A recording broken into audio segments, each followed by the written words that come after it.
টক টক original টক মজা লাগে, কাস্টমারে বলছে খুব ভালো লাগে। ধনিয়া পাতার ভর্তা এটা পাইবেন না, এগুলা কি বাসা থেকে তৈরি করে নিয়ে আসেন? এখানেই পাক করি।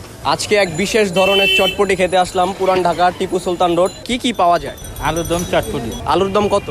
20-30 বিভিন্ন রকমের মশলা, এগুলা দিয়ে কি এগুলা তৈরি করেন? বানাই, হ্যাঁ। 5 ঘন্টা ওপেন থাকে, বিকাল 5টা থেকে রাত্র 10টা পর্যন্ত। আলুর দম দেন, 20 টাকার দেন।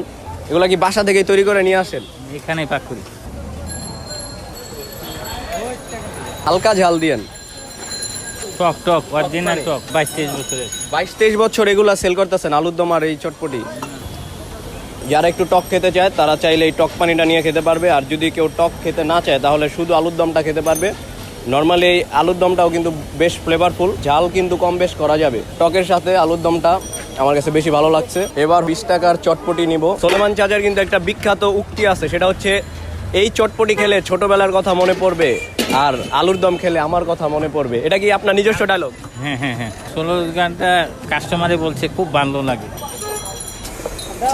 ফুচকা ছাড়া চটপটি একটু ডিফারেন্ট টাইপের। ধনিয়া পাতার ভর্তা এটা সবাই পারবে না। নাকি শুধু আপনার এই দিকেই পাওয়া যায়? হ্যাঁ হ্যাঁ, আমার নিজের হাতে। মূল রহস্য কিন্তু এই জায়গায়, আর এই কারণেই কিন্তু এটার স্বাদটা একটু ডিফারেন্ট। লালচান মুখী লেন টিভি সুন্দর রোড 15/16।